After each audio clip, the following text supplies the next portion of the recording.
As a symbol to the rest of the country that I feel extreme confidence in the safety and the efficacy of this vaccine, and I want to encourage everyone who has the opportunity to get vaccinated so that we could have a veil of protection over this country that would end this pandemic.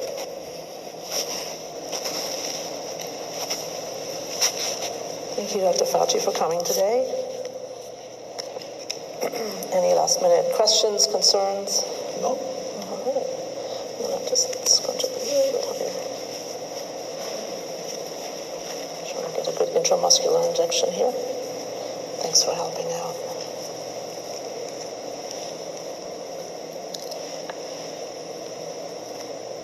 And pinch.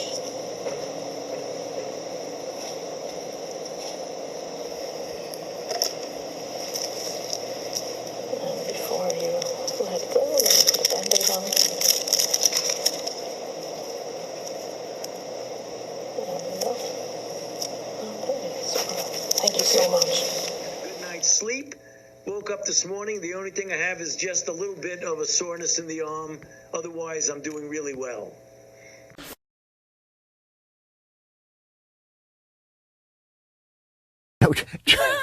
Chuck Todd is on NBC. Chuck Todd can't figure out why people are losing faith in our institutions. He can't imagine why people are losing faith in our institutions while he lies and while he encourages lies from Fauci. So here's the interview. What is your level of concern that we're going to discredit public health officials to the point of, look at Russia. They actually have a good vaccine, and none of their citizens will take it because they don't trust their own government. Right.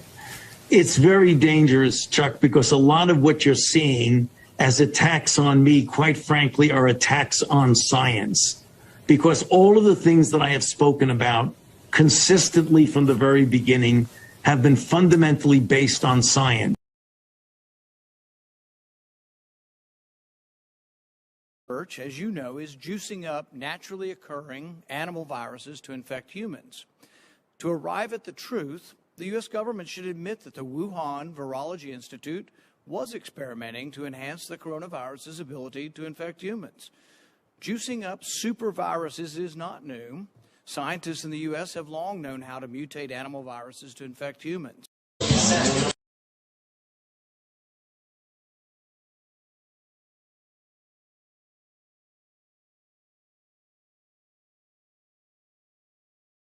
We had a really extraordinary meeting. One familiarity gives Graham comfort. It's seeing Dr. Anthony Fauci and Dr. Deborah Birx. Thank you, Mr. Vice President. Each day during the presidential press conferences. Both were leading researchers combating AIDS. Today, they're guiding us through the coronavirus. These are two. This would not be the first time, if it happened, that a vaccine that looked good in initial safety actually made people worse.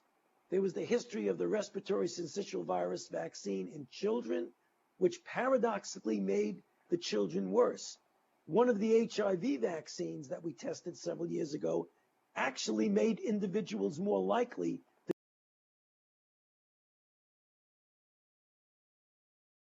I don't mean to brag, I don't care, but I want you to know, double vaxxed booster never got COVID. Clearly, Jesus loves me the most.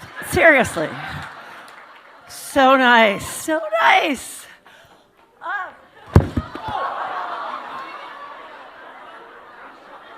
Comedian Heather McDonald is out of a Valley hospital tonight after she collapsed over the weekend during a show at the Tempe Improv.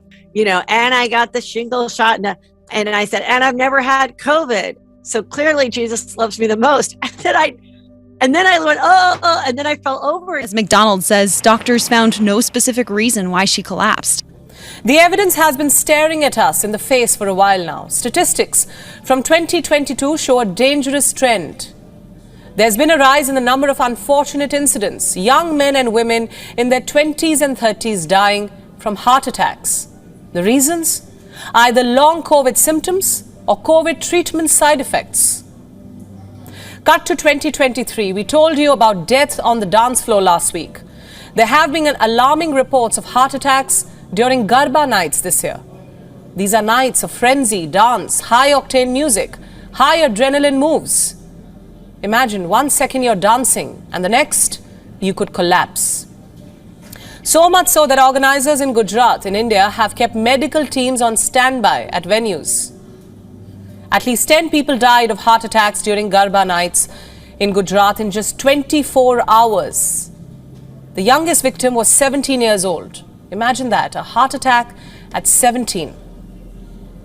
Let me now circle back to the ICMR study. It was focused on answering one question: why are young adults between 18 and 45 years dying of heart attacks in India? Tom Lockyer was playing the 15th match of his first season in the Premier League. We're not showing the agonising moment Luton's captain collapsed after 59 minutes. A Premier League soccer match between Luton Town and Bournemouth has been abandoned after Luton captain Tom Lockyer collapsed on the pitch. The score was 1-1 when the 29-year-old fell to the ground in the 65th minute with no one near him. He was carried off on a stretcher and taken to hospital. Luton says Lockyer is responsive. It's the second time this year he's collapsed during a game, with the last incident requiring a minor surgery to treat an irregular heartbeat. It was Lockyer's second heart scare in a match in 7 months. After collapsing in the Championship final that secured Luton's promotion, surgery was required. An atrial flutter, which is basically the heart, irregular heartbeats, so it just wasn't responding how a heart should respond in them situations. Tonight, the family of an NFL player says that the public's compassion means the world to them. Buffalo Bills safety Damar Hamlin collapsed after making a tackle during last night's game. The team says the 24-year-old suffered cardiac arrest. Hamlin is in critical condition right now. His family says he is receiving exceptional care. Sudden cardiac arrest is the leading cause of death in young athletes. The heart of Denmark's Christian Eriksen also stopped beating at Euro 2020, but he had a type of pacemaker fitted and he's now playing for Manchester United. Medics confirms the 29-year-old received life-saving CPR on the pitch during Saturday's game against Finland. Now to a scary incident involving the son of NBA superstar LeBron James. 18-year-old Bronny, a freshman on the USC basketball team, suffered a cardiac arrest on Monday during a workout on campus. The scare came less than a year after another USC player, Vincent Iwuchukwu, suffered a similar cardiac event, collapsing at practice last summer.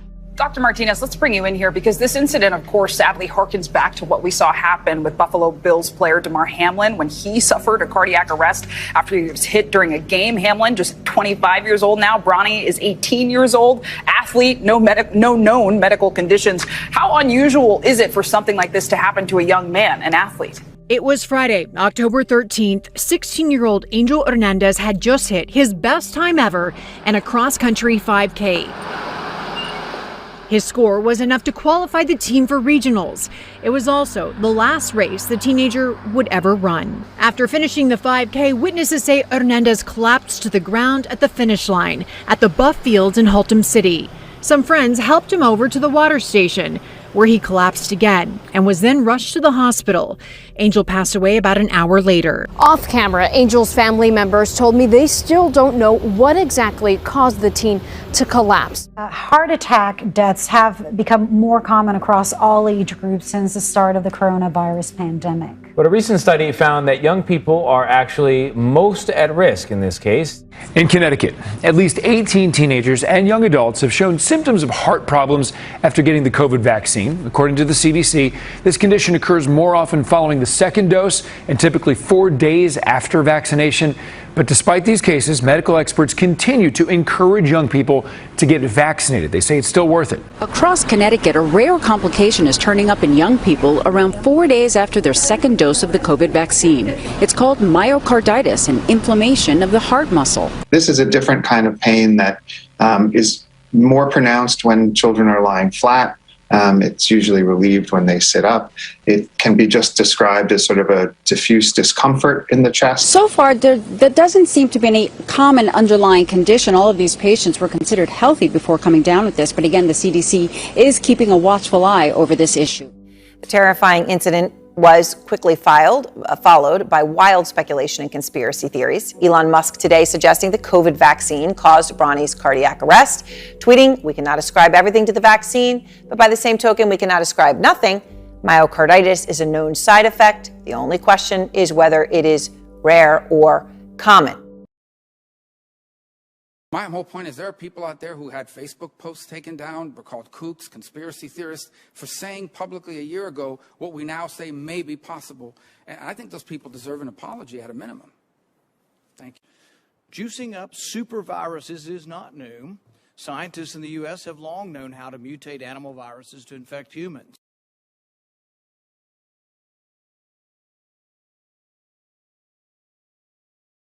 Can you give any kind of an educated guess about how long it might be before some kind of cure is found? Again, it's very difficult to do that. I can tell you that there are some agents that clearly have been shown to suppress the replication of the virus. This is a very unique virus because even if you block its ability to replicate, it also has the unique ability to hide or live within the cells, such that you might suppress its multiplication, but you might not ever be able to completely rid the body of the virus unless perhaps the body's own defenses come in and do that.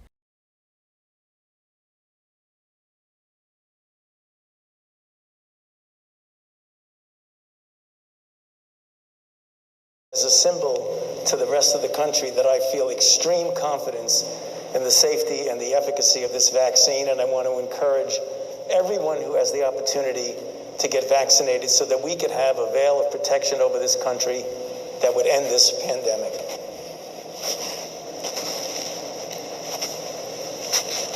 Thank you, Dr. Fauci, for coming today. Any last-minute questions, concerns? No. All right. Well, just scrunch up a little bit here. Trying to get a good intramuscular injection here. Thanks for helping out.